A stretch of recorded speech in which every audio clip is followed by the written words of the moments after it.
My name is Marty Sawma. I'm the Peace Liaison for U.S. Friends of the Soviet People. U.S. Friends of the Soviet People is the sponsor of this panel discussion this afternoon on the continuing Cold War, U.S. versus the USSR, U.S. versus the Russian Federation. Yeah. In the left form arrangement, we've got some conflicts. There's another panel at the same time discussing the new Cold War. Certainly there are some new aspects to it. We're raising the idea that may not be evident from the face of the facts themselves by any positivistic or phenomenological or empiricist historical presentation. We need to dig deeper and see whether there is some continuity here, whether the causes may be the same. We have four speakers, all very distinguished. Dr. Grover Furr, prolific author in the recent period. He's a professor of English literature. He's made himself into a historian of the Soviet period in the 1930s. He's up distributing some literature. He'll be our first speaker. Okay. In his bio that he presented for the 2019 Left Forum, he left out several books that I have read of his that you may find very interesting. One is Blood Lies. He critiques the propaganda of Timothy Snyder. Khrushchev Lies. He goes through Khrushchev's speech point by point and shows them all to be lies. And he read the first of his three-volume series, Trotsky's Amalgam. You'll find the other titles of his books, and I don't know that Dr. Furr brought some of his books for sale here. Okay, good. We also have Maria Zakharova, a Ukrainian activist seeking the investigation of the massacre at the trade union hall in Odessa in 2014. Dr. Angelo, who has been a lifelong student and trade unionist activist and involved in many organizations listed in his bio on the Left Forum's website. And finally, Joe Lombardo, who is the co-coordinator of UNAC, will be here as the last speaker. So Dr. Furr, please. The title of my presentation is The Most Important Historical Discovery of Our Era. That's the title. I begin with a brief discussion of my new book, Stalin Waiting for the Truth. You will have a full flyer. Exposing the falsehoods in Stephen Kotkin's Stalin Waiting for Hitler, 1929 to 1941. It is a detailed and carefully documented critique of Stephen Kotkin's book. This is the second volume of what Kotkin, a professor of history at Princeton University and a fellow at the Hoover Institution, intends to be a three-volume work and the definitive biography of Joseph Stalin. I proceed in that book as follows.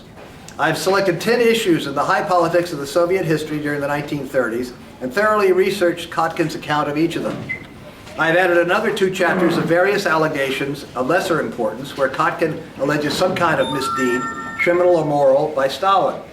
A chapter on strategies of misdirection in Kotkin's book is an attempt to analyze the different techniques of falsification that Kotkin employs, and also the errors of method and logic, perhaps intentional, perhaps due simply to carelessness or even to incompetence, which Kotkin utilizes in order to create the wildly distorted portrait of Stalin and Soviet policies that he promotes in his dishonest book. I've also added 2 chapters on central problems concerning Kotkin's research, his lack of source criticism, and his use of bias by omission. My book deals with all the alleged crimes and atrocities that Kotkin charges Stalin with. It includes all the passages where Kotkin alleges any kind of reprehensible behavior or even insensitivity on Kotkin's part. Upon checking Kotkin's sources, we normally find either 1, that his source does not support what Kotkin's text says or implies that it does, or 2, that the source does reflect what Kotkin says in his text, but that source itself is dishonest, and that A, it does not reflect what its own evidence states, or B, its source is yet another secondary source, which when it in turn is examined, does not support the fact claims given, or C, cites no evidence at all.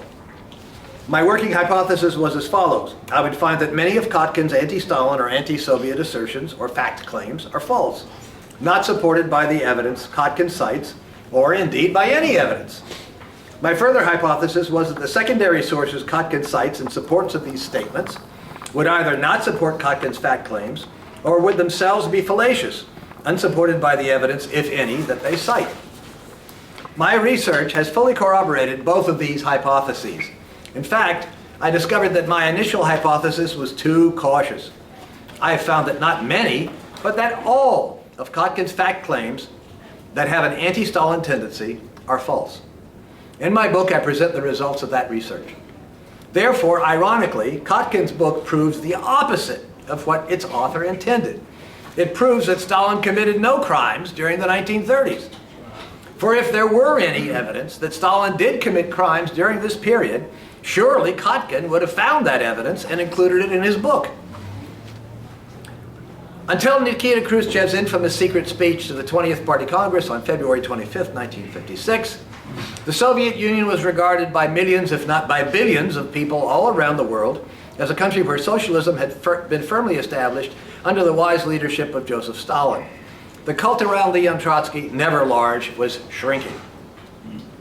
As a direct result of the publication of Khrushchev's speech and the books and articles that soon flooded out of the Soviet Union, accusing Stalin of more and more crimes and atrocities, at least one half of all the communists in the non-communist countries quit their parties within a couple of years. The Trotskyist movement took on new life worldwide. Since Khrushchev and the publications he sponsored dovetailed with many of the accusations Trotsky had leveled against Stalin in the 1930s. Trotsky began to appear like a prophet, as the title of Isaac Deutscher's terribly dishonest 3-volume biography calls him. Under Khrushchev's successors, Brezhnev, Andropov, and Chernenko, lies about Stalin were sharply curtailed, though never denied, much less refuted. Therefore, they were in fact accepted, since the Soviets had all the evidence we now have, and much, much more. During these years, anti-communist researchers used the books and articles sponsored by Khrushchev as the basis of hundreds of books and articles attacking Stalin and the Soviet Union of Stalin's day. It was during this time that the equation Stalin equals Hitler and communism equals Nazism began to be vigorously promoted. In 1987, Mikhail Gorbachev, the last General Secretary of the Communist Party of the Soviet Union, initiated a campaign of lies and slander against Stalin and the Soviet leadership of Stalin's day that went beyond even the vicious campaign of Khrushchev's day. These lies about Soviet socialism provided much of the ideological justification for more and more market-based so-called reforms in the Soviet Union, which greased the skids for the overt return to exploitative capitalism. You all can hear me back there, right? Okay. Yeah. To the present day, the mainstream anti-communist version of the Stalin era continues to rely heavily on the phony studies during the Khrushchev and Gorbachev times. This is most easily seen in Kotkin's book.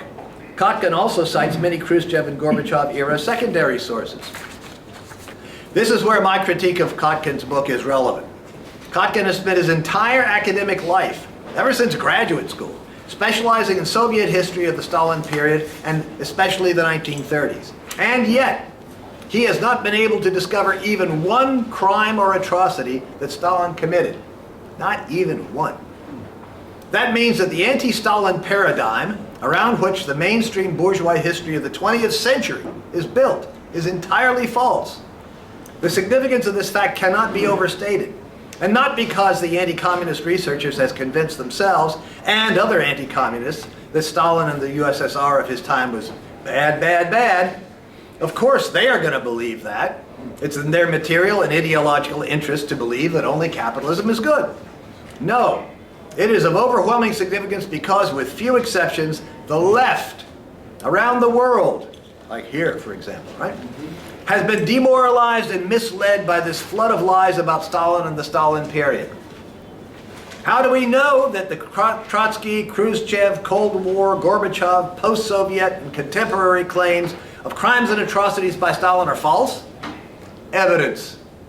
With the partial opening and publication of documents from formerly secret Soviet archives, we now have the primary source evidence, A, to examine, critique, and refute the lies about Stalin and about the Stalin era, and B, to start the vital task, the long march of uncovering the truth, what really happened during the Stalin period.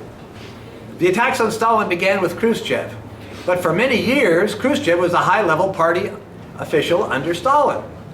Therefore, the process within the Communist Party and within the Soviet socialism that burst forth under Khrushchev had its roots long before, during Stalin's or even during Lenin's time. There is a lot of resistance on the left to considering the implications of this obvious fact. What process produced Khrushchev? In 2011, in a review of my book Khrushchev Lied, one leftist colleague sharply attacked me, claiming that I, quote, suggest a trail of blame worthy of the most hard-bitten Cold War ideologues. I responded by quoting a passage from the conclusion of Khrushchev Lied, and here's that passage. There are historical and ideological roots to Khrushchev's speech, and these must also be sought in Soviet history.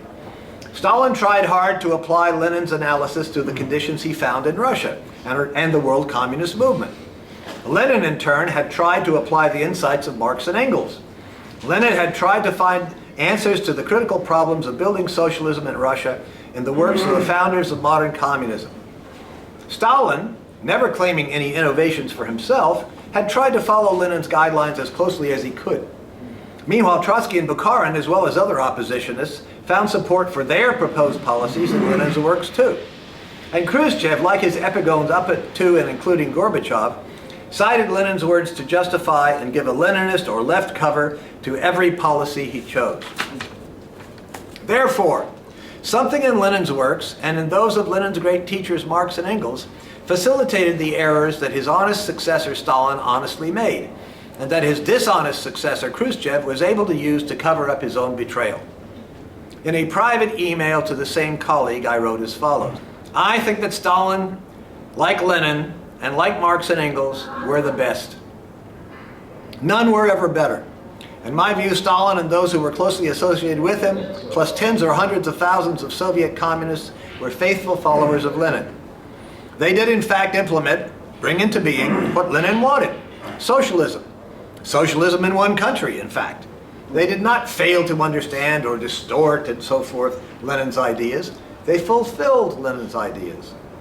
Lenin, of course, was striving to embody and fulfill what Marx and Engels had concluded.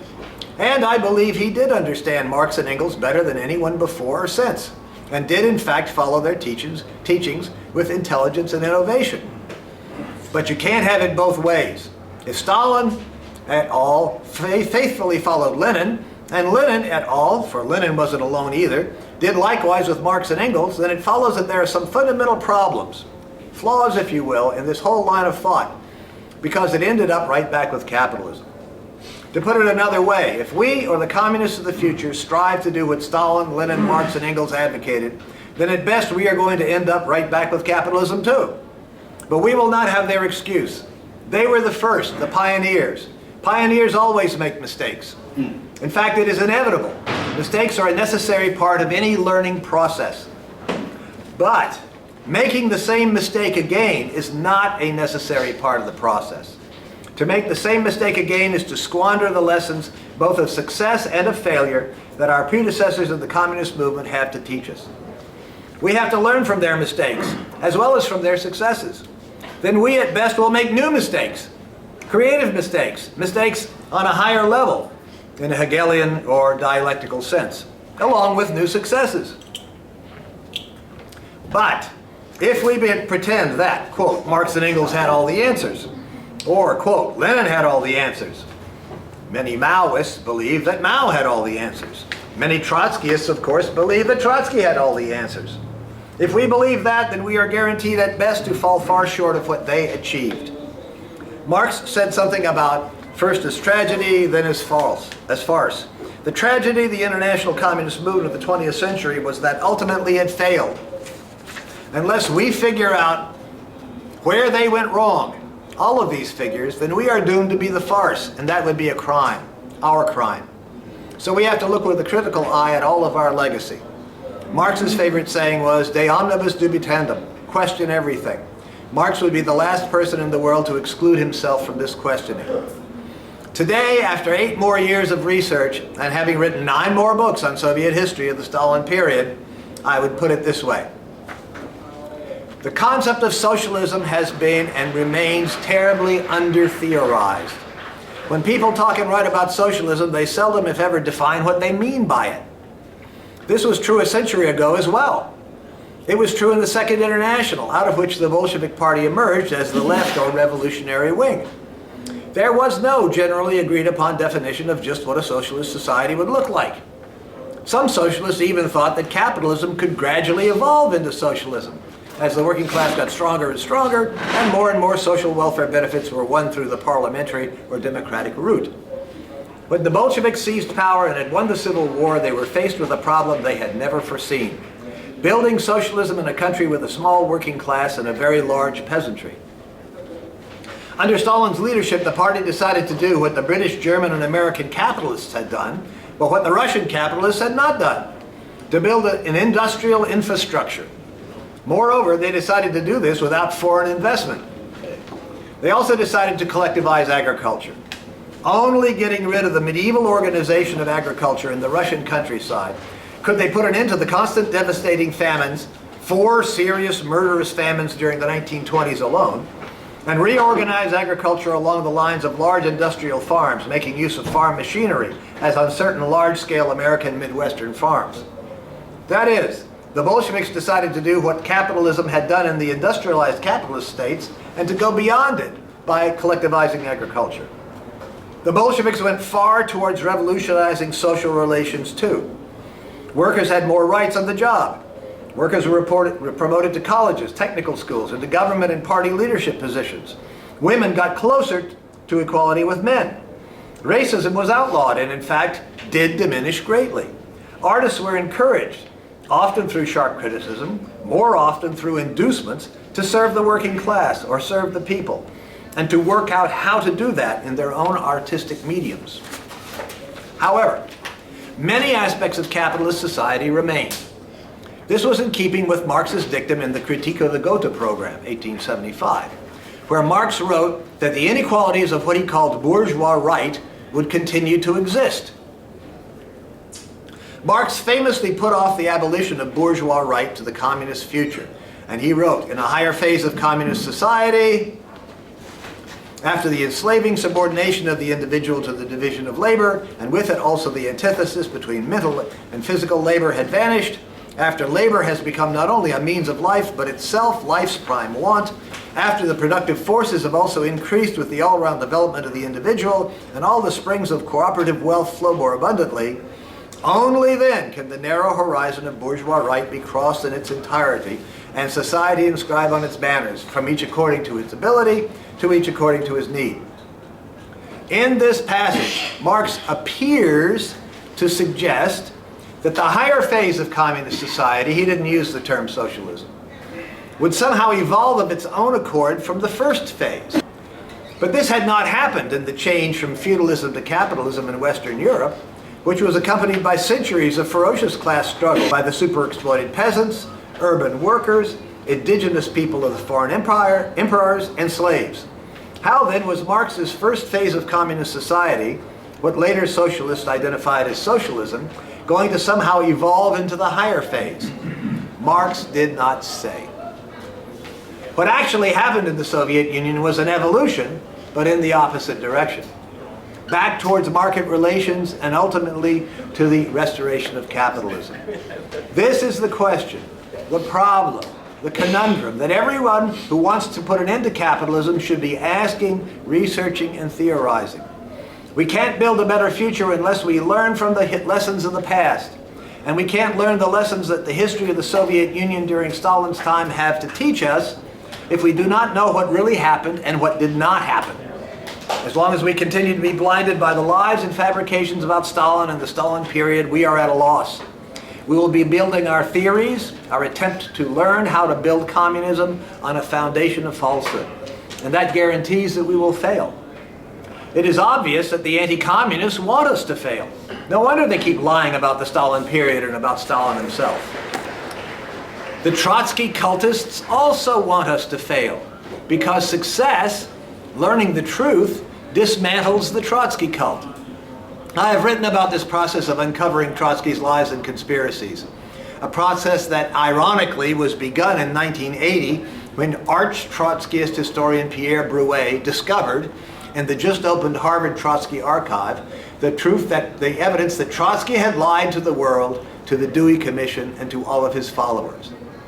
Therefore, discovering the truth about the Stalin period is potentially the most important and most liberating discovery in many decades. Potentially. If we take its implications seriously, go about discovering the truth about what really happened during the Stalin period, and draw revolutionary conclusions from it. If we learn both what Lenin, Stalin, and the Bolsheviks did that was correct, heroic, worthy of imitation, and what they did that was incorrect, that despite their own efforts led back to capitalism. Thank you. Thank you. Thank you, Dr. Furr. Before I introduce our new speaker, Maria Zakharova, I have to say I was remiss in the introduction to Dr. Furr. We also invited Stephen Cohen, renowned Russian authority, presumably. He's a professor at NYU and Princeton. He's traveled in the former Soviet Union and in the Russian Federation, although occasionally he's denied a visa. He's also a member of the Elite Council on Foreign Relations. He's bipartisan. These people determine who goes into the State Department, whoever is the President of the United States. Stephen declined for one reason, and that is that he could not face Dr. Furr. I have the emails. He was in email correspondence with me. He also said, and I didn't mention to Grover earlier this morning, that in his emails he said, Grover is a Stalin apologist, and the issue about Stalin has nothing to do with the Cold War. Well, the roots of all the Cold War, well, they all begin with the anti-Stalin propaganda, of course. So he shows himself to really be quite incompetent in email. And that was Stephen Cohen, who might have been here today as a speaker, but he cannot contend with Dr. Furr. One thing I need to say about Dr. Furr's works for you all, they are stringently documented, that all his points are verifiable on the document record. You find very few historians, professional historians in the West doing that kind of scholarship. Stephen Cohen is also he's arguing the view that the so-called new Cold War, without looking into whether there's any continuity, is a greater danger than the old Cold War. Stephen Cohen is one of the architects of the old Cold War. He's a Bukharinite, anti-Stalinist, and again, his only reason for not being here today is that if he were to advance his views, it would be refuted point by Dr. Furr. Maria Zakharova, I'd like to invite you to come up here to speak. I know you're attending that camera there. If you got it set up. Maria is an anthropologist. She's from the Ukraine. She's an activist seeking an investigation of that horrific violence at the trade union centers by bullies and the fascists that the Kiev government had bust into Odessa. People were peacefully petitioning, as I recall, maybe Maria will correct me, but some of the petitions were for independence within the Ukraine after the coup, and others for independence from Ukraine. The major issue was the language issue, for what? Maria Zakharova.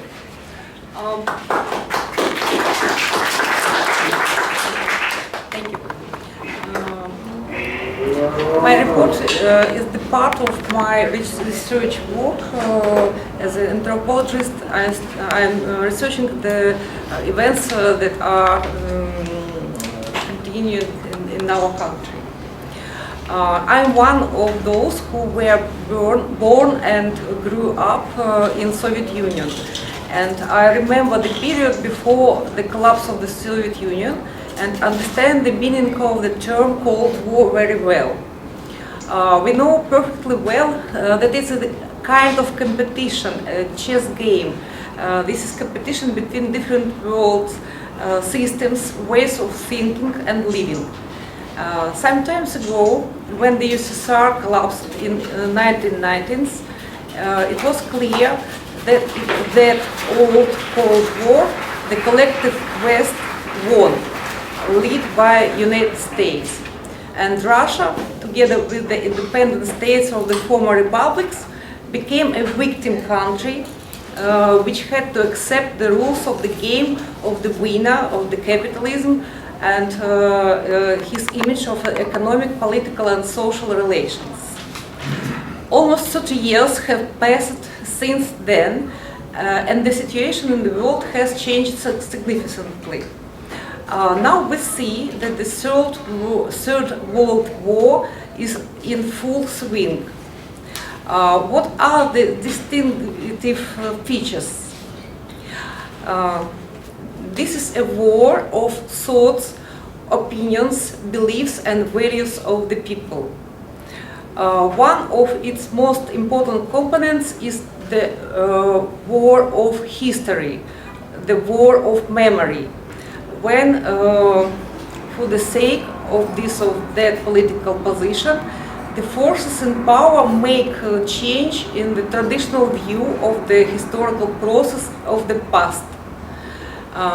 It is aimed at increasing the predictability and controllability of society through the development of a common identity, a common system, and rituals.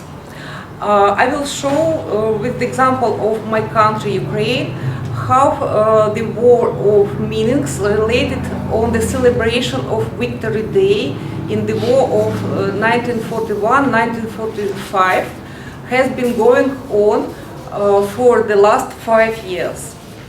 My report is the example of how within 5 years, the silent minority suppressed and oppressed by the power and pro-Western, primarily pro-American forces could really win. The memory of Great Patriotic War the Second World War is important for the inhabitants of our country because we have a huge traumatic experience that has shaped us. For 4 tragic and heroic years, every family in our country lived in war. They all fought hard against fascist Germany. The country has lost 26 million of its citizens. After the war, there was a huge devastation. The memory of this is important for every inhabitant of post-Soviet space. The trauma that war inflicted on every family is so great that it has been passed on through generations. The heroes of that war are still alive in our memory, and we call this war Great Patriotic War.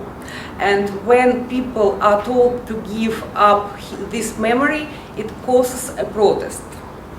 The significance of this day for us can be compared with the Independence Day in the United States. Imagine if the authorities suddenly changed the meaning of this holiday, prescribed to mourn and regret if they had banned the Stars and Stripes and God Bless America, and they introduced new symbols, changed the context and even the date. If the Committee of Five would be considered traitors, and Jefferson and Benjamin Franklin would be criminals. This is happening now in our country. Since the victory of Maidan in Ukraine, the official authorities, inspired and accompanied by so-called newly created Institute of National Remembrance, have made innovations regarding the celebration of Victory Day. This is what was legally imposed on the state level by the decree of our president. The first is date. The date of great victory in our country is celebrated on May 9. In Europe, the Victory Day is May 8. This happened because of the difference of time zones. The Surrender Act of Nazi Germany was signed on May 8, 1945 at 10:43 p.m. Central European Time. But it is May 9, 12:43 a.m. Moscow time. That's why the dates are different in our country and in Europe. Our authorities, in accordance with the course Ukraine to Europe, introduced the official celebration of May 8th. The first. The second is meaning. In our country, Victory Day has always been a major holiday of the year, along with the New Year. The authorities called to celebrate it in a European way, as the day of memory and grief. The third, symbolism. In the spring of 2015, a law of decommunization was passed, according to which all Soviet and communist symbols were banned. Fourth, whom do worship? Fighters of the nationalists of Ukrainian Patriotic Army who fought at the side of Nazi Germany against the Soviet Army have been made war veterans. They waged war against USSR, against communists who occupied Ukraine. In the title of the new holiday, there is the word reconciliation. Reconciliation, thank you very much. Sorry for my English. I mean reconciliation with previously enemies. The essence of all these innovations is away from Russia. We will not celebrate it is celebrating in Russia. We are going to Europe, and now we grieve. Thus, in spring of 2014, two camps were formed in Ukraine: it's pro-government and opposition. These two sides are called in our country pro-Ukrainian and pro-Russian. First, I will use the example of my city, Odessa, because I was a witness and participant of these events. After the events of May 2, 2014, when 48 persons were burned alive, the city froze in anticipation of provocations, and all were depressed and shocked. We have a Walk of Fame. It's a big memorial of Great Patriotic War in Odessa. That day there were very few people, because people were afraid to take to the streets, and pro-Ukrainian patriots threatened all yet another reprisal. Yep. The day before, one of the patriots of the city burned the St. George ribbon right on the eternal flame. St. George ribbon is a symbol of this holiday, Victory Day, which we wear on this day. But she was burned on the eternal flame. And the nationalists claimed that in this way they would burn everyone who wore such a ribbon. In 2015-2016, representatives of pro-Ukrainian Euromaidan organizations fought with supporters of St. George ribbon with force. At the official level, it was forbidden. Since 2015, when the law of decommunization came into force, all the symbols of Great Patriotic War were banned. Arrest and detentions is in connection with the wearing of certain symbols associated with the events of 1941-1945 have been widespread. However, these punitive measures gave rise to a very strong opposition. Since 2015, the number of people who went out exactly on May 9, not May 8, has grown exponentially to many tens of thousands of people. By their presence on this day, people showed protest against what was happened in the country. All these years of suppression and terror on May 9 was May 9 was the only one legal way to show disagreement. And as the part of this commemorative protest, a protest about economic, social and political life is being voiced. People claim the memory of the war, but they have other problems in mind. Problems are these. Memory of May 2. It was protest against economic decline, conflict between regions, West and East, because these regions were differently involved in the events of the Second World War. Language conflict, it was forced Ukrainization, and conflict between town and city. For many city dwellers, forced Ukrainization was perceived as village violence. How do people act? They resist. They resist by the weapon of the weak. It's scientist James Scott, maybe his book Weapons of the Weak this means symbolic actions that are done within the law, but at the same time contains a message that is understandable by one our own and the power. People understand that they are weaker, and they make public transcript what is officially allowed to do and what contain hidden transcript.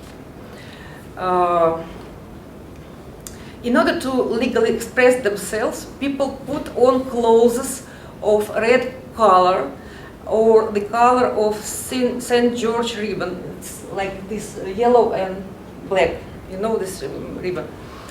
Decorate their hairs with elements of such colors.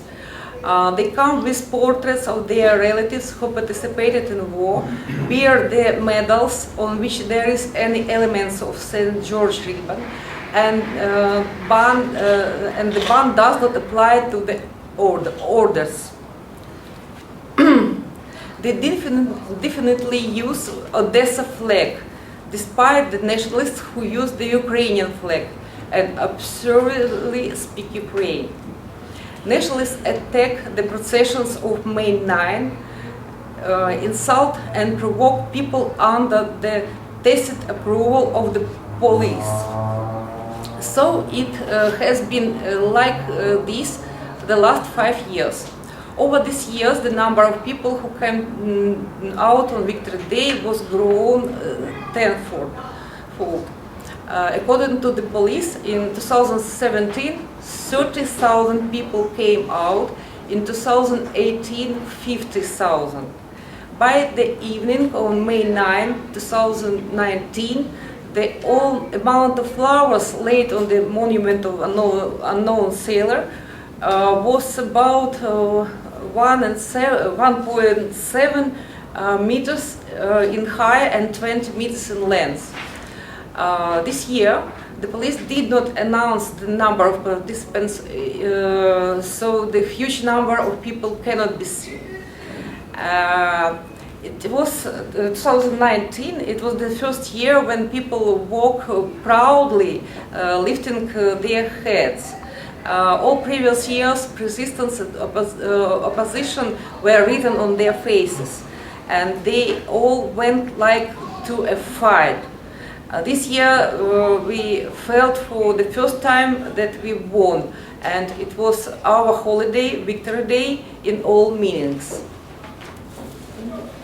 Thank you, Maria. I have a lot of pictures, but Oh, I cannot yeah, show. okay, yes, yes, go ahead.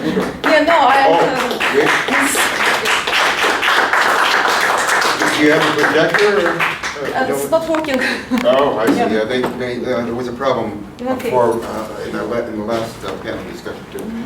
Before I introduce our next speaker, I'd like to apologize to you all, but within the limitations of time, we might have had a very lively discussion after Dr. Furr's presentation, after Maria Zakharova's presentation. We're holding all questions till the end, as it appears a more orderly way to proceed.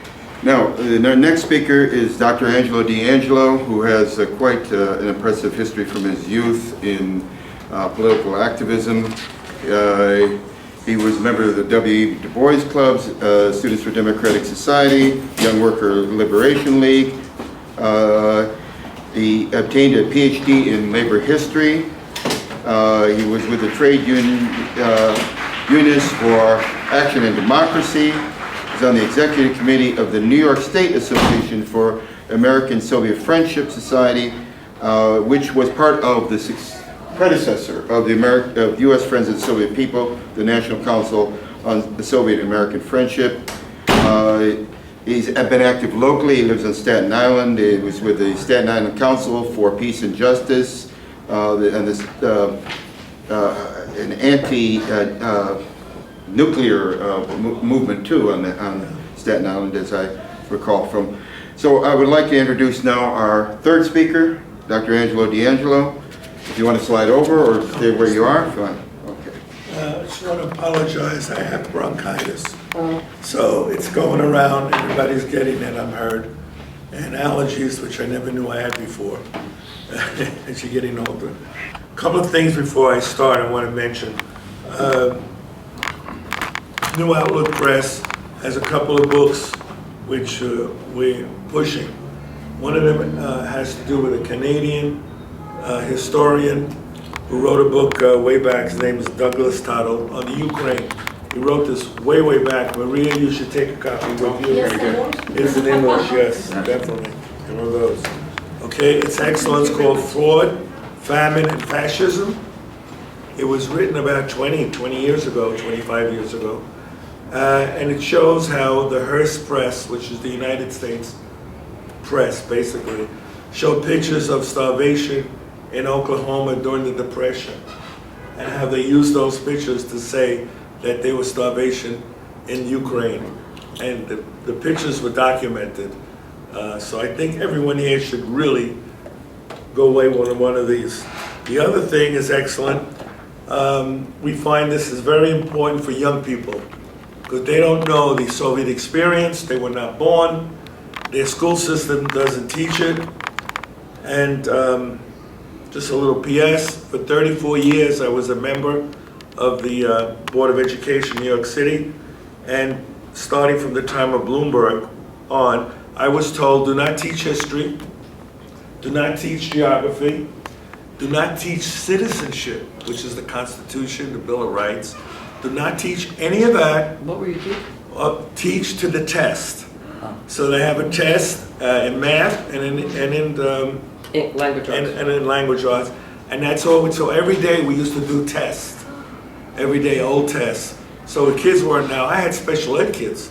So if they got stuck in the middle of the Bronx, and I was teaching in Staten Island, these kids were lost. They couldn't even go up to a policeman and tell them where they lived, because we were not told any of that. You wanted to say one thing? I mean, but there was a tremendous starvation and famine in Ukraine. Right? No, right. I know that. But there was, right, there was, correct. But the American newspapers attributed it to socialism. That's what they attributed it. That's why there was starvation. It was Just like, attributable to Stalin's orders. but it also right now in Venezuela, there's claims that people are starving. I don't know if you heard this. And what they're attributing to is not the U.S. sanctions, but to Maduro. Sorry, but getting back to these two books that I wanted to mention, we have them here. This is on lies that we were brought up in the school system and in society on anti-Soviet myths. Now, the Cold War. One of the victims of the Cold War were Morton Sobel and Ethel and Julius Rosenberg, which today you don't even hear about anymore. The 19th of June, we just celebrated, and these two people were murdered. This is a put out in 1952 on the issue. It's called The Cold War Myrtle, the Frame-Up Against Ethel and Julius Rosenberg. I want to push this because it's directly connected with the first Cold War, what it did. Now, I was a child of the Cold War. I grew up, I'm 72, I was born in 1947. The Cold War started in 1947 with Truman. That's when it started, with Truman. So what happened was that I was in school and I was brought up with the Red Scare. I had to go under my desk. We had wooden desks at the time. I had to go under the desk every time there was... They still do. They still do, but the Yes, desks they are do. not wooden anymore. Now they're movable. I live So- in New Jersey, they do that, they do hide from shooters, they do, but they do all Right. of them. So the point is, we never were told why we had to get under the desk. It's just that we were second, third grade. There was a school, the way the school did it. It wasn't until later on I found out it had to do with atomic weapons and all that. But it was so promiscuous, permissive, that even TV programs like Twilight Zone in the 1960s had time and time again episodes showing the atomic bombs and the threat of a Cold War situation, the fear of communism. Even in the, as Gramsci said, even in the culture of society, this is what you had. So as a child of the Cold War, growing up in that influence, I remember coming home from school one day. I was in my second grade, and I told my mom, my teacher wasn't in the classroom anymore. She said, "What do you mean?" I said, "Mrs. Levine is gone." And I found out later on, when I was student teaching, that she had lost a job during the McCarthy period. And a lot of teachers did in New York City school system, which I didn't know. This was another victim of the Cold War. The Cuban Missile Crisis, 1961. I was about 13 when that happened. And in that Cuban Missile Crisis, it affected all of us, that we never really got it out of our mind as growing up. There were bomb shelters. Everybody was talking about bomb shelters. All this was because of the Cold War atmosphere at the time. Now, I wanted to mention a couple of things about fake news. Many liberals don't like that word, fake news. It's been popularized by the Trump administration. Fake news. Left-wing people have been talking about fake news way back. They didn't call it fake news, but they were alluding to the same type of thing. That the media was not telling us what was going on. They were creating their own scenario of things. What I remember when I was young and got involved with the left, showing a man reading a newspaper, and it's blocking out the sun, and underneath the newspaper is shade, and it shows, it says corporate media. That's what we used to call it, corporate media. Today they call it fake news. And the liberals, who knew all about the fake news and corporate media in my day, are not talking about any of that. So it's all controlled by the money who has it. Now, this goes so back in our history. I'm a TV, as I said, 47. I'm a child of the TV. You could put me in front of the TV at 2 years old, and I'd stay there for 3 hours, mesmerized by the black and white little box. That was my generation. To this day, I come home, the first thing I do is put the TV on. You were born in 47? 47, Okay. yeah. You dye your hair. Go ahead. Yeah, definitely done I'm my born in hair. 53. you know. Otherwise, it'll look like my Mine, mustache. yes. What else I was going to say? Oh yeah, and a couple of TV programs give you the illusion that the media in this country is really democratic and free. One of them is Dr. Quinn, Medicine Woman, if you ever seen that. She's one of my favorite, the actress. In that it shows the little town with the little church and the woman who puts out the little newspaper, and that newspaper is supposed to be the truth, and it's a joke. There never was that myth. From the very beginning, they were controlled by those that had the money. Growing up in the first Red Scare, in the first Cold War, the enemy was the Soviet Union, Russia. Many times they called it Russia. They didn't even call it the Soviet Union. And I remember in early '61 when the movie came out, The Russians Are Coming, The Russians Are Coming, which was a comedy with Alan Arkin. And in that movie, it shows that at the end of the movie, you see that the Russians are just like us. They're human beings. But before that movie came out, the idea was that the Russians were enemies, they were evil. Again, the story with the, remember now the media is very oriented to the masses of people. Movies, TVs, radio programs. And at that time it was James Bond. And one of the movies was From Russia with Love. And From Russia with Love, it shows this woman, Rosa Klebb, who supposedly works for the KGB. And she's the epitome, she's the antithesis of femininity. And she wears this uniform and she clips her heels together, and out of where the toes are comes a knife, a dagger. And this is what they were feeding us, that the Russians are bad people. In 1976, I had the privilege, which the young people don't have today, to go visit the Soviet Union and to be there for a while. It was during the Brezhnev period, which they later called the period of the golden age of Soviet, I've seen some historians call it, the golden age of Soviet socialism. And I could attest that that's exactly what it was. I wasn't around during the period before or the period after, but I noticed I was walking the streets and the CIA had full reign to do whatever they wanted, so I couldn't believe it. And that's why I believe the CIA is involved with all that's going on now, because they had full free reign to do whatever they want. But English was the #1 foreign language in 1976. And so when I went around, I spoke to people. You could stick out, as you Americans stick out like a sore thumb, because the guys used to wear cut-off jeans. The Russians didn't wear cut-off jeans on the subway. They had long pants. They dressed in the city. You dressed in the city. So it was very interesting. I was there for 3 months in the summertime. But my experience there, the people were very happy. When I was in Leningrad, what I noticed was a spirit of community that they had. They said, come back and visit us next year. Come back and visit Leningrad next year. See how much we've progressed. What kind of society has people that says that? I know maybe in my own personal life, but every year I speak to people, they say this year is worse than last year. And it's going to be worse next year. This is what I get from Americans. They're not optimistic. That's St. Petersburg. No. Now it's St. Petersburg. It was called Leningrad, yeah. Okay, about the CIA.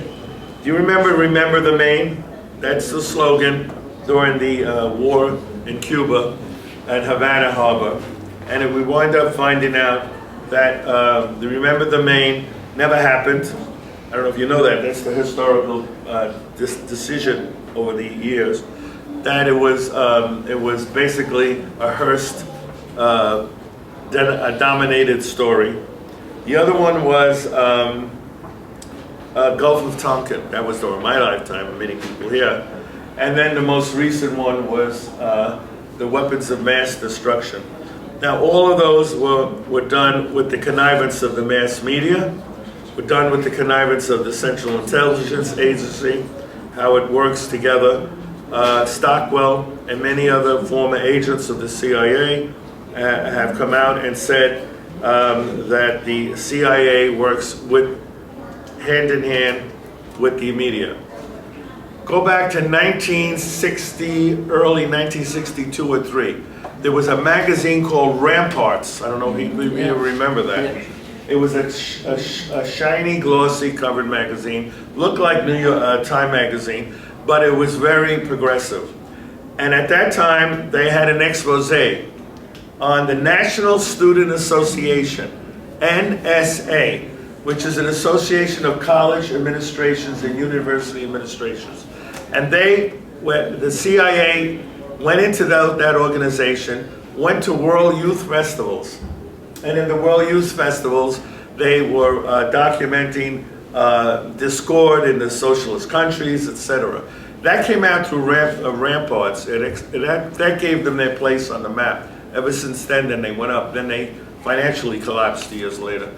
But it shows how the CIA, yeah, good, thank you. It shows how the CIA was involved with every aspect of what's going on. This stuff about hacking with the Russians. The CIA does have the capacity technologically to copy that kind of thing and to make it look like it comes from other places. For us to laugh and say that's ridiculous, we're taking history and pushing it away. CIA has done that historically. So that's my text. As far as getting involved in other countries, I don't have to tell the people in this forum how much the United States has been involved with other countries by overturning government. I don't have to even go into everybody here knows. And that's it. I'll end it there. Thank you, Angelo.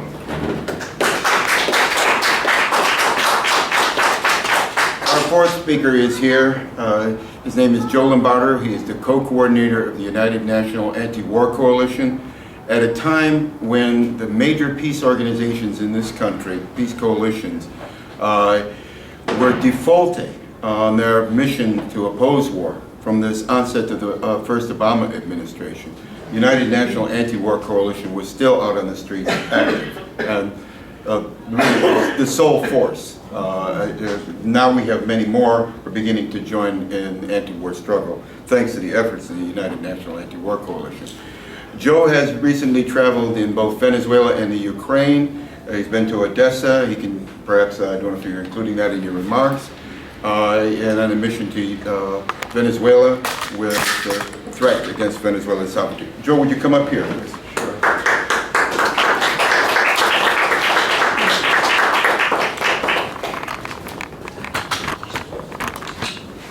Well, I'm really sorry that I missed most of what the other speakers said.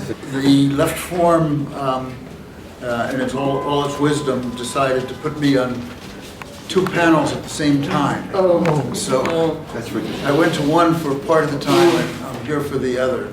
So I'll make brief remarks, and then maybe if there's a question and discussion period, more things will come out because I don't want to duplicate too much. But from an anti-war perspective,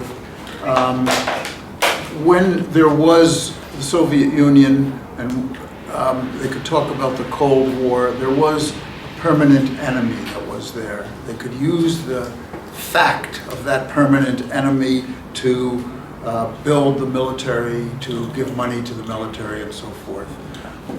With the collapse of the Soviet Union, it became a little bit more difficult. And so they've been kind of going around trying to figure out who can be this common enemy, this all-inclusive enemy, and it's been a little bit difficult for them. So in the beginning, they figured it out. It's Muslims, and they're going to have war on terror.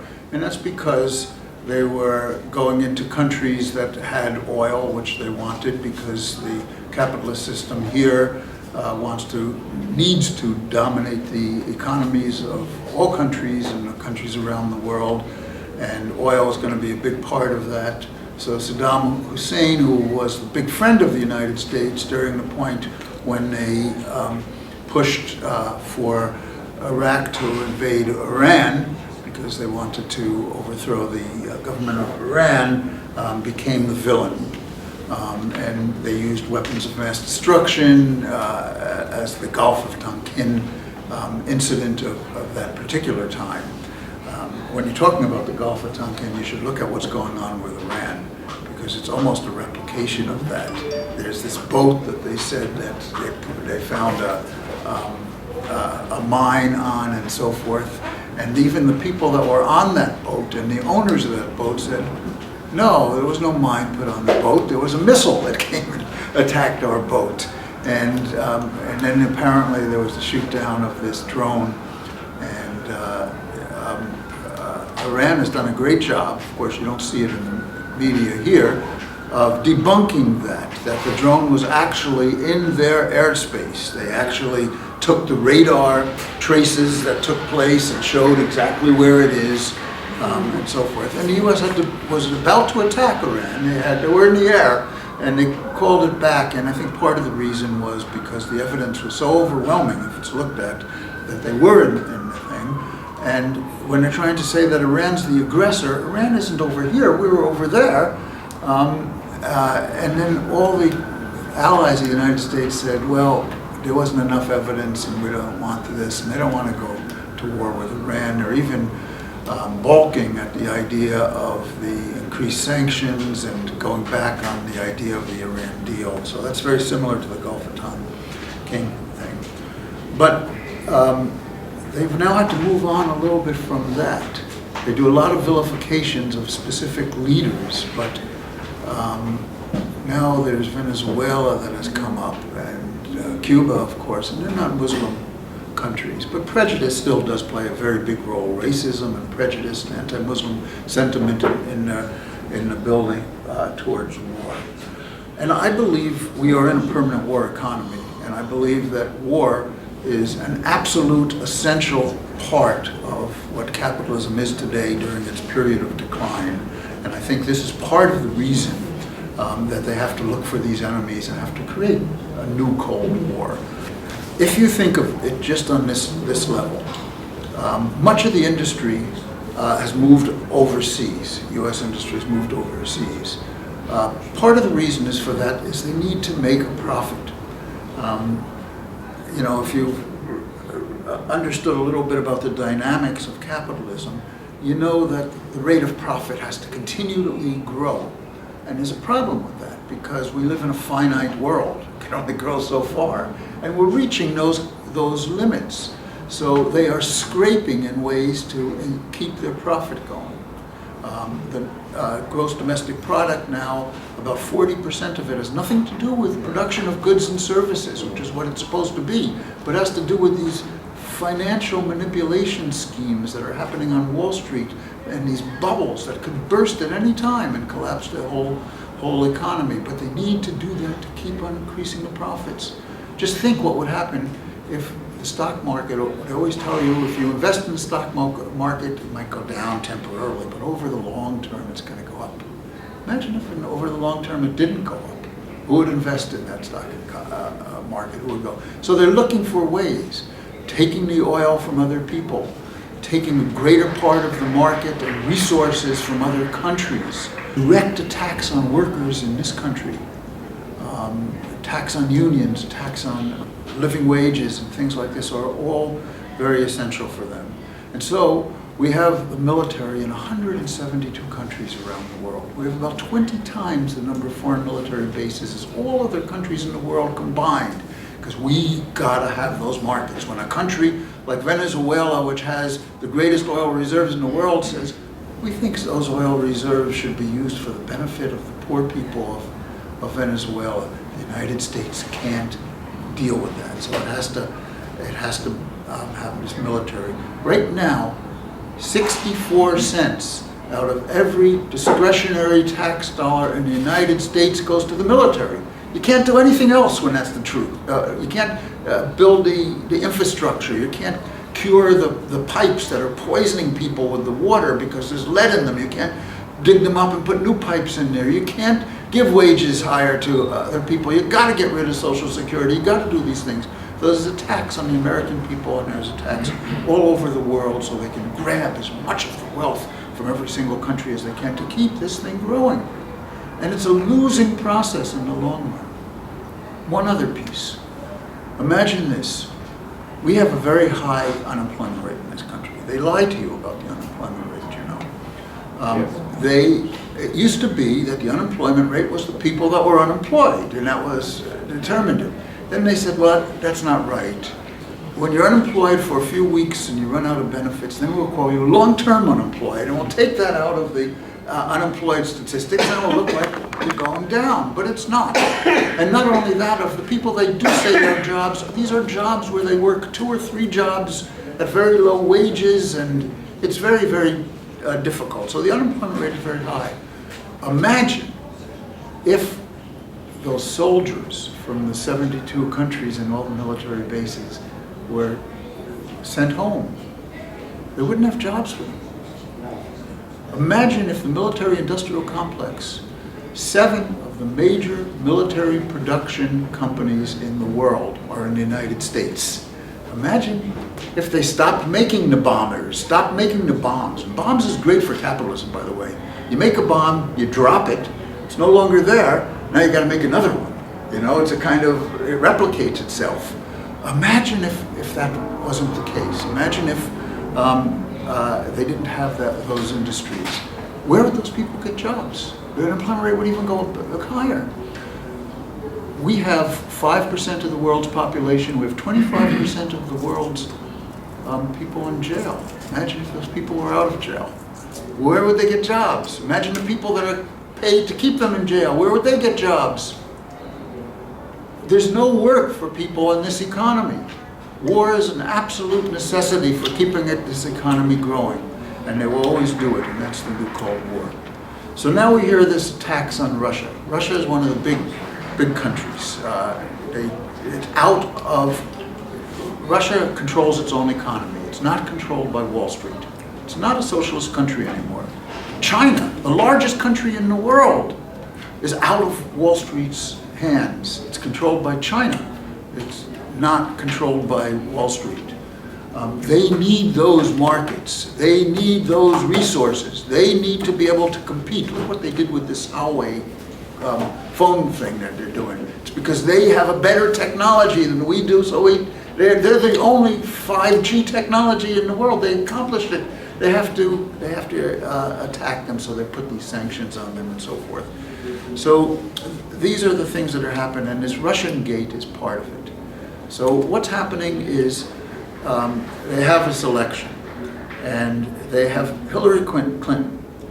And if you think of Hillary Clinton in the last election, she ran against every single policy she ever supported. She said, yeah, she was for the war in Iran, now she's against it. Yeah, she was for every one of these trade pacts, including the TPP, now she's against it. Yeah, she supported the crime bill that put mass incarceration and put millions of people, but now and she made this comment that blacks are super predators, now she's against it. Every policy she ever proposed or did, she had to say she was against it to be elected, but they're not against it. These are the policies of the Democratic Party as well as the Republican Party. There was no place for anybody to go, anywhere to go, and all they had were these two parties, and in this country they don't allow third parties. You have minimal third parties, but you know, just to get started you need 50,000 signatures in the state of New York alone, let alone the 49 other states, just to get on the ballot. How can you be a third party? So they have these two parties, they both have these terrible candidates, but one candidate, Trump, seemed to be, even though he's a billionaire himself, he supports these rich people, and every one of his policies, he seemed to put his thumb in the eye of the system, and people love that, because the wars abroad are happening, but the wars at home, all the things we said, all the attacks they have to do to maintain capitalism are happening here, and so they voted for him. They couldn't accept this. They couldn't say, well, okay, this was a terrible thing. People were voting this way, so they had to find another excuse. What was the excuse? Russia. This fit into their plan of surrounding Russia with military and NATO bases and trying to take Ukraine around because it has the largest border with Russia, so they could surround it some more. And their wars against Russia fit perfect, and that's the excuse of why he didn't. Could you imagine this? That Russia interfered on Facebook and they hacked the DNC and proved and showed that the head of the DNC had to quit over this, that the DNC was conspiring with Hillary Clinton against Bernie Sanders. These are the reasons that they were elected, because they did social media and they hacked the thing. Imagine that. The United States, so they tried to make that as the reason. The United States involves itself in the internal affairs and elections of every country in the world. This is a cover from Time magazine in the 1990s after the Soviet Union fell and Yeltsin came in. It says, "Yanks to the rescue, the secret story of how American advisors helped Yeltsin win." Okay, so it's okay for us to do that in Russia, but it's not okay for Russia to send tweets I mean, what the hell? They're doing a coup in Venezuela. That's okay, but Russia had a fake account on Facebook. And by the way, they're using all of that not to stop the right wing and not to stop to stop us. They have how many people here are on Facebook that have had their accounts sanctioned in some way? You can't friend anybody anymore. You can't do this. UNAC has had it a number of times. They attack the left. They don't attack them. This is the new Cold War. It's the same Cold War. Really what it is a class war. And what we have to do is build an anti-war movement that understands there's wars at home and wars abroad. That's what UNAC is trying to do. And that's why, as was said, when Obama was elected and the other major anti-war coalition, who I won't mention, decided they had to dissolve because Obama was going to end the wars. In fact, one of the leaders of that organization actually told me at the time they had inside information that Obama was going to have a new cabinet level position. It was going to be the cabinet for peace. And I said, I don't think so. And I was right, they were wrong. And so that's what we need to do now. We need to come together. We need to unite, because these policies more and more are going to attack countries across the world. They're going to attack us here. We have to. The Democratic Party is not going to save us. There's not even an anti-war wing anymore in the Democratic Party. There used to be. Now they're to the right of the Republican Party. When they say they want to talk with the leader of North Korea, they say no. When they say they want to withdraw troops from Syria, they say no. When they want to talk to Russia, they say no. They are to the right of the Republican Party on the question of war. So the only way we're going to do it is build a movement of the people. And in the long run, it is to our benefit, because it destroys the myths that some elected official is going to win this for us. It is all on us. And we have the power and we have the ability, because their policies are against the interest of every single person in this country and around the world. And if we can mobilize that support, we could win it without even a bullet being fired, by putting our hands in our pockets and refusing to cooperate with them, and their system will collapse from underneath. And that's what we need to do. What? You done? Yes, I'm done. Before I take questions, and I know we have very limited time on that, I apologize to everyone. If anyone didn't get a copy of the U.S. Friends Bulletin, they're here. There's other free literature. There's some cost literature up here that were mentioned. Now we'll take questions. Questions? Can I make a comment first? Surely, sure. Okay, I heard there was some, actually I heard this lady here in the very attractive black and white zebra striped dress saying something about the famine in the Soviet Union, right? Yeah, so, okay, there was a famine in the Soviet Union. The story, the falsehood that spread is that Stalin had something to do with the famine. I've written about this. There's been a lot of very good research to show that not only was the famine not caused by Soviet policies, forget about just Stalin's policies, but the Soviet government did a lot to not only do famine relief, but also to help the peasants in the areas affected by the famine overcome the famine. But what happened in the post-World War II period is that the Ukrainian nationalists, who fought on the side of the Nazis, invented the story to justify their fighting on the side of the Nazis, invented this story of the Holodomor, of that the Soviets, meaning Stalin, deliberately, either deliberately or through incompetence, caused the famine. Now that is not true. I can't summarize all the evidence here for you in 30 seconds, but I can point to two of the books that I've written which discuss this in detail, and we have excellent research by scholars who spent their lives researching Soviet agriculture and so on. But this is a complete falsehood. There was no such Soviet-caused or Stalin-caused famine. There was a serious famine, but there had been 4 serious famines in the 1920s alone. There had been serious famines in Russia every 3 or 4 years for at least since the 8th century AD, for over 1,100 years. And after collectivization, the famines in Russia ended. Okay? I just wanted to put that out. Questions? No, for any of the 4 speakers? So the lady here. I am certain, I believe that another factor in difficulties of Soviet economy, which were, and secondary to that, in difficulties in Eastern European economies, where the one of significant cofactors was the boycotts and of the rest of the world, of the West, against Soviet revolution, and those four armies who were trying to squash the revolution, and all the boycotts and lack of even help. I mean, Russia had the right to change the regime, to get rid of feudal system and Tsar. And the first revolution in '95 was so peaceful that whole world would totally peaceful change of. They got rid of Tsar and Kerensky government. The whole world forever should take example from this first Soviet revolution and French revolution, so bloody, and the Jacobi. So that's one.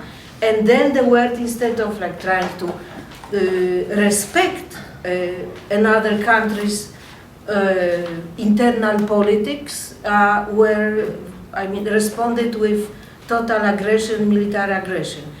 And that was one of the powerful factors in economical difficulties, among others, famines and that. On another hand, with everything I know, and we all know, Stalin was a Caligula and a tyrant and caused tremendous suffering, and how few dozen million people exterminated, gulags and all, Lubyanka prisons. This is not fake news or conspiracy theories. This is... It's completely false. Oh, no. Yes. And one more, just one example about famines. What about the historical data? Do you know the name Wanda Wasilewska? She was a Polish noblewoman who became the fervent communist, like many communists and members of Central Committee Party came from nobility, Russian and several Polish too. Dzierżyński was a Polish nobleman from prominent time. Oh yes, okay, let me finish about the famine. Let me finish about the famine. Yeah, please do. So, Wanda Wasilewska, the member of Central Committee of the earliest communists, she was a colleague and probably lover of, I don't know, Stalin. And I read her in samizdats in Russia and in Poland. So unquestionable, reliable sources, not a propaganda, not official. She wrote letters and letters about, and she was a Polish noblewoman, communist, and she was like condemning, risking her life, actually opposing Stalin and criticizing Stalin in the 30s, 40s for starving Ukraine and causing famine in Ukraine and sending grain to Poland and protecting Poland, kind of. And there are so many documents of this kind. Yeah, to say it's all How good can- was a little hard. There were Stalin's orders and also mismanagement too, No, I but think that's maybe a discussion with Yes, Dr. Furr afterwards. okay, I'm Other still open. question I'm over here? always open for the truth if I miss it. Please. Well, I read Thank some you. books about this. So you had a question or a statement? I know that the Cold War actually started in bombing of Hiroshima. I was in Hiroshima in the museum, and there was document shows that, well, the Japan was already, lost in the war, and they, submitted, but they go ahead and said use the, bomb of, in Hiroshima and Nagasaki, because at the end they want to give warning to the Soviet Union that United States have an atomic bomb, and the Soviet was a start coming from the top to the Japan at that time. I understand that they use that because of the Soviet Union with the system of socialism that they are fighting. But what I don't understand is after 1990, when the Soviet Union collapsed and they declared themselves they are not socialist anymore, they are a capitalist country with a capitalist economy, why the United States try to include them in their capitalist system as the rest of the Europe and become a dominant part instead of creating this conflict with the Russia, which is not a so socialist enemy anymore, according to them. On the Hiroshima thing, I think that's right. I don't think that was, the Hiroshima bombing was made to end World War II. I think it was to start the Cold War, to show Russia what we have. And I think it's very fortunate that Russia got the bomb, because U.S. showed in Hiroshima that when it was the only country that had the bomb, it will use it. In a flash, it killed 250,000 people. When Russia got the bomb, it became a deterrent. I'm for getting rid of all nuclear weapons all throughout the world. But it became a deterrent, it was never used again. I think that's an important thing. And it was very clear that the Chinese were suing for peace in World War II before Hiroshima. And there was Japanese. And the Japanese were, the Americans were discussing whether they should drop the bomb over the water to do a demonstration or drop it over the land, and they decided to drop it on the cities. I think that's very important. Now, one other thing about all of the stuff with Russia, it reminds me a lot of what they say with Venezuela. What's happening with Venezuela is they put sanctions on them, massive sanctions. When I was down there, I could see it. People were dying because they can't have medication. That's a war crime. Who's The United putting the States. sanctions? The United States is putting sanctions on Venezuela. But They admit that they do that. But it didn't start with that. Where did it start? What do you mean it? The situation with Venezuela. I mean, Venezuela's a wealthy country with oil and everything. Yes, it is a wealthy country, and what happened is they nationalized their oil, and rather than We having don't like 3% of their profits go to the Venezuelans Right. and No, 90-something go to other countries, Yeah. they decided they wanted all to go to Venezuela, and they started programs for the poor. And that's where it started. To use that money instead of for more profit for Wall Street so they could increase this profit. So they do these sanctions, and then they say, you see, socialism fails. But they did those sanctions against Russia too. And Russia, one of the most backward countries, a total peasant economy, in 1917, grew to the second biggest economic power.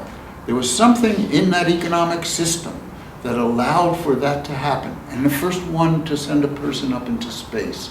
Technology became very good. There was something in that economic system that allowed that to happen.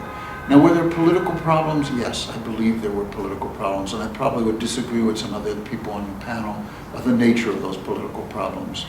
But I believe that it showed that superiority of that economic system. And the famines that started in the very beginning, when the revolution happened, you have to understand, they just were in a devastating world war, where a lot of that peasant population was in the military. They didn't plant crops for a while. And then right after the revolution, 19 imperialist armies attacked that country to try to overthrow that revolution. And they went through a difficult period. Their economy declined at first before it went up, and then it started going up at a rapid rate.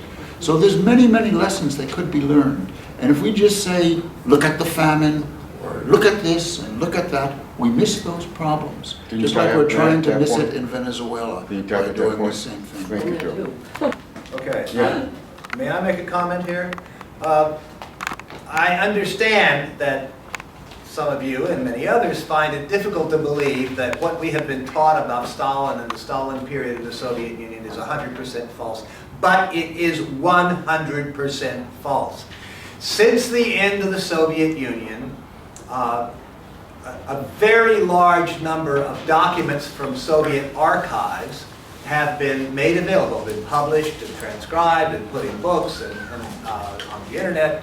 We have a lot of evidence, and it is now, and this is what I've been doing for the last 17 or 18 years is studying this material along with other evidence and examining one after another all of the allegations of crimes, atrocities, bad things, and so on. In fact, that's what my talk was about, very briefly, that supposedly happened during the Stalin time. My talk was about this latest book by Stephen Kotkin of Princeton and the Hoover Institution, who is the great expert on the Stalin period in the world. And I checked all of the footnotes. If you read that handout I handed out, you'll see. I checked all of his evidence. Of course, I've done a lot of this before. None of it's true. None of it's true. So the question is, well, the evidence isn't there that Stalin did any of this stuff. Now, but many people, and I said this in my talk, including probably most people who would regard themselves as being on the left, believe that this anti-Stalin paradigm, which is what I call it. So the question is, how did you come to believe it? It's very easy. There's been 70 or 80 years of propaganda teaching us all of this stuff. And sure, it's a big switch to think that all of that is wrong. Everything we thought we knew about the Soviet Union during the Stalin period is wrong. In fact, sometimes I start off my talks by saying everything. You know, there's a song by Weird Al Yankovic, okay, one of my favorite artists, who says, everything you know is wrong.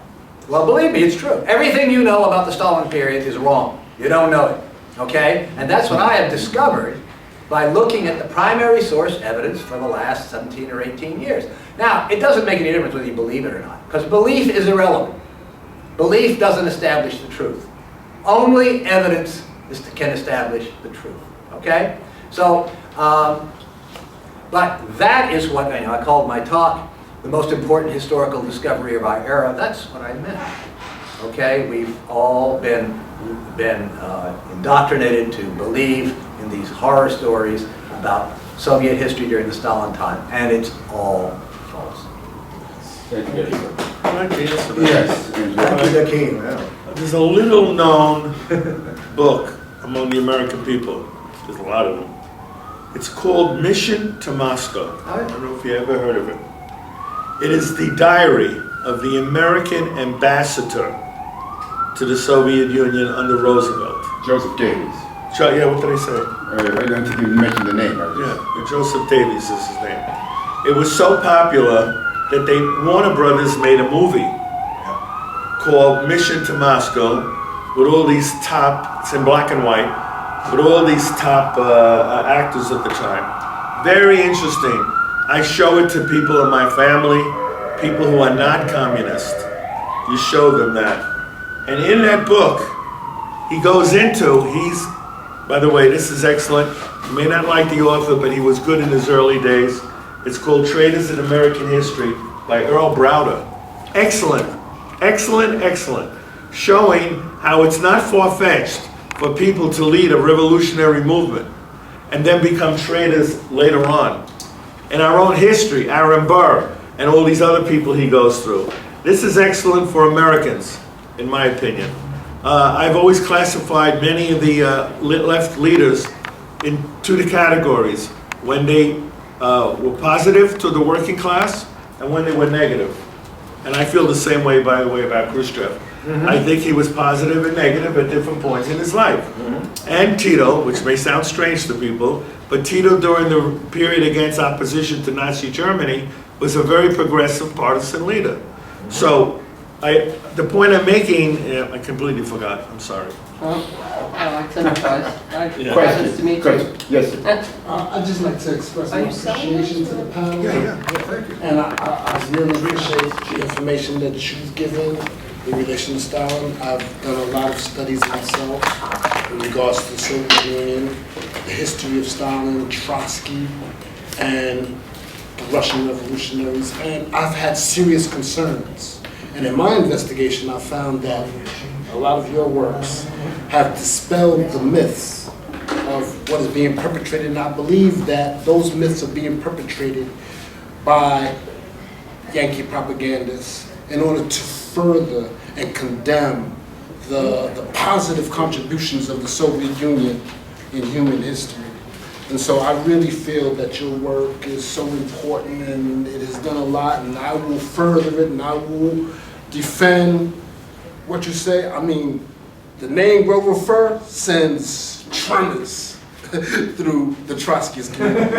I'm telling you, the first thing they say, if I make a criticism, Grover Furr, you know, and it does. And the information you revealed is legitimate, it's true, and I really appreciate it. And I believe that Trotsky, as you point out, was a Nazi collaborator. Sir?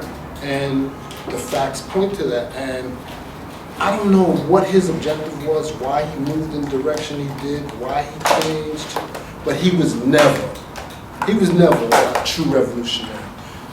Lenin would always call him a pig and a traitor. He was always critical of him, and I don't know how he implicated himself later on.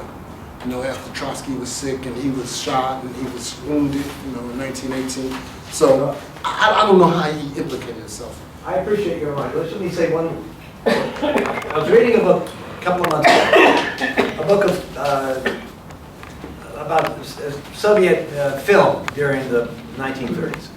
And there was a little interview that Stalin gave. It's not in his collected works. An interview that he gave to some filmmakers, which was transcribed.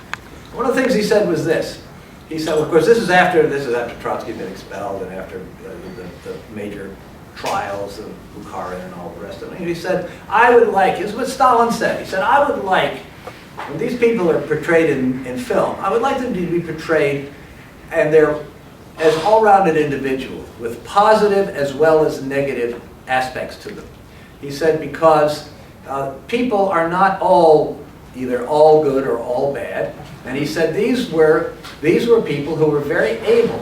Okay, in their time they were certainly very able and very intelligent, and it's much better to portray them in an all-rounded way than portray them as simply devils or bad or just evil. That was Stalin.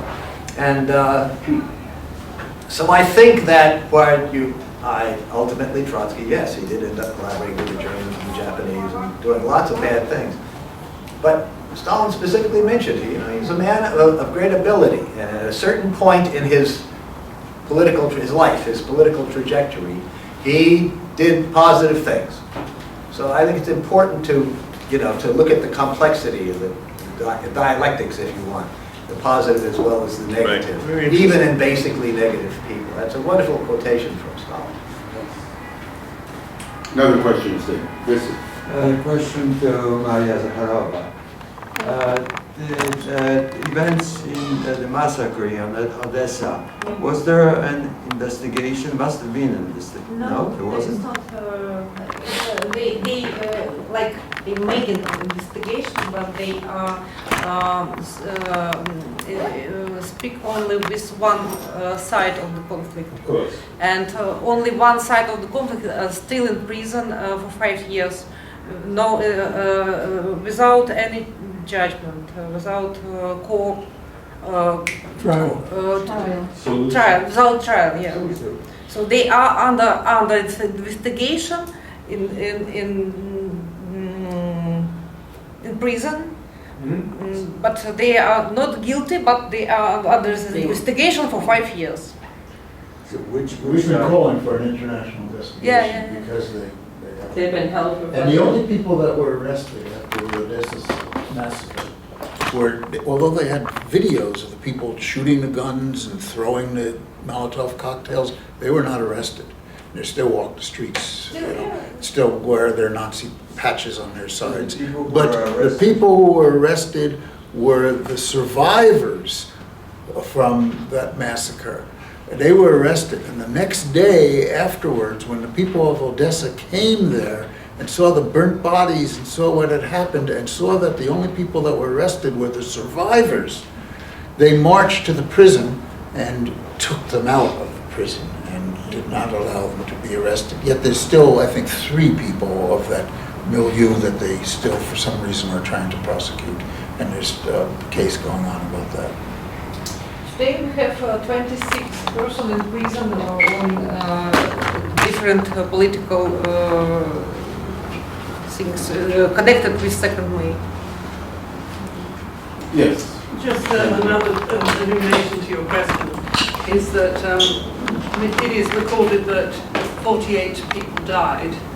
Now, there are those who think it was many more than that, but when the death toll gets to 50, they have to have an international investigation. I see. They stopped at 48. Wasn't 116 as I read at one point. Well, it's 100 wounded, they say, and 48 that died. But that, people we spoke to, Pippa was with me in Odessa, people we spoke to, many of them said it was a lot more. Other questions?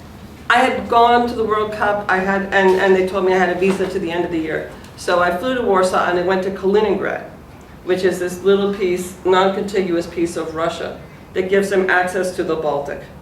I mean, my last, almost my last day there, I said, you know, what's that thing over there? There's nothing to see, it's very small, Kaliningrad. And she says, oh, there's a shipbuilding museum, so how do I get there? Walk over and over the bridge. I'd been like a week or 10 days, I'd been there. And I walk on this bridge and take a look around, and there's the Baltic Fleet. It's the Russian Baltic Fleet. That's why they hold it. But that's why they want that part of Ukraine. That's access to what, the Caspian, right? The Black Sea. That's what that's about. I mean, these things have other... You're talking about the Crimea. Yeah. Well, So, you're looking at so- it backwards. That's why the U.S. wanted to deny that to them. That's why they wanted to get the Ukraine, No, that's so that strategically their right. only warm water port would be denied to them. See, I mean, maybe I'm a dope and I'm the only one who didn't know this, but I don't think people realize when they look at, you know, our interactions with the world, it's competition about who controls the waterways and That's the Black But Sea. that's over there. They don't try to do that at Long Island. They don't come over here and try to say, we'll take Long Island, or we're gonna get, and we have bases all over the world. They don't. Yeah. Anyway. You can't just look at this and say geopolitical terms abstractly. The people of Crimea have a history, World War II, of being staunchly anti-Nazi. The vote there, which has been verified, some 96% across all demographic groups voted. In Ukraine, I think it was split actually. Crimea. Oh, Crimea. Crimea. They recognized that coup in Kiev was a neo-Nazi coup, the people in general, broadly. So you have a history, a human social history, independent of these geopolitical categories, analysis, that really needs to be examined. Only 11% of the Ukrainian troops left in Crimea elected to remain with the Ukrainian army and not put on the Russian uniform. Now, among those 11%, there's certainly a good percentage who did so because they have family elsewhere in the Ukraine, and not necessarily for any political reason. So it's a very small percentage of the army, that's how the popular vote can be also verified, who remained anti-Nazi, felt the commitment to put on the Russian uniform and defend Crimea, which had been a historic part of Russia, ceded only administratively at Khrushchev's initiative as to be a part of Ukraine. It was one union at the time. It didn't really make any difference. So, the deeper roots are with Russia, of course. Which is amazing because it's like... I have something Yeah. I wanted to mention. I get a chance to mention in my discussion. All the polls that they have been taking in Russia and in former socialist countries, Romania, others, Romania, most recently.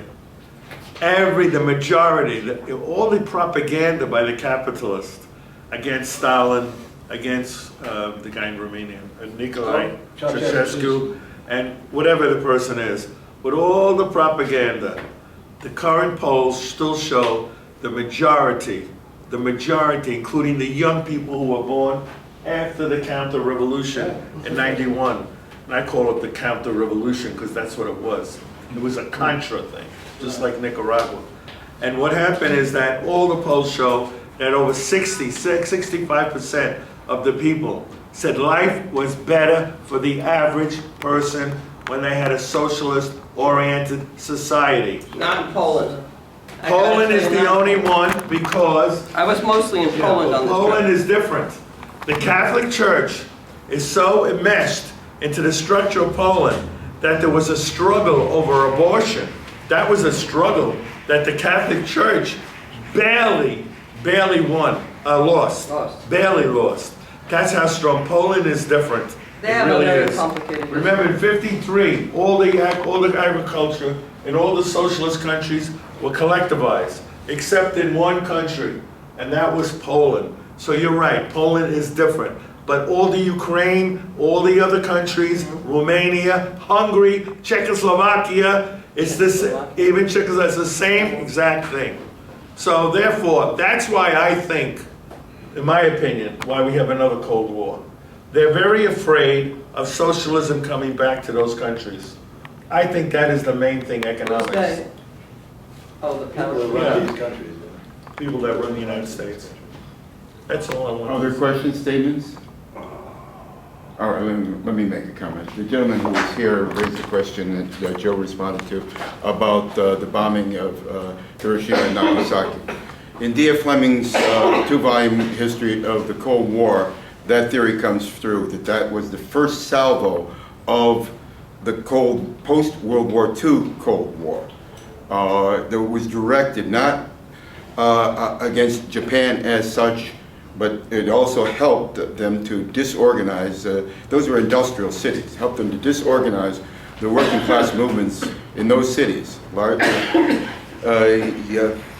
There was a strong socialist and communist movement in Japan, and disorganized by this very traumatic event and consequences, but mainly aimed politically against the Soviet Union.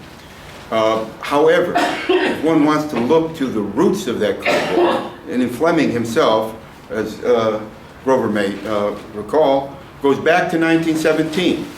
So as Joe Lombardo and others are saying, this Cold War is a continuous Cold War. It is international class struggle, and the objective of it against the capitalist government in Russia is to keep the possibility, the likelihood of socialism reemerging in the Soviet Union as it occurred as it was developed in the former Soviet Union, from reemerging in those states that comprise the former Soviet Union.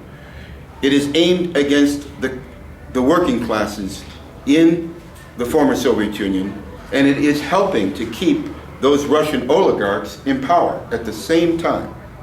And they have the equivalent of our homeless on the street. They've got them in the Yes. fringes of St. Petersburg, living in little huts on a mud track, because that was the way to my hospital. Homeless and homeless homelessness, everywhere. people I saw sleeping outside Yeah. here in downtown Brooklyn, Oh, no, I know. 2019. Yeah, but you see this also. You know, Joe Friendly has a question, yes. We've made such a fuss about Russia interfering in our elections. Could you explain how much the U.S. interfered in Russian elections? well, U.S. interfered in everybody's election, I said. They had,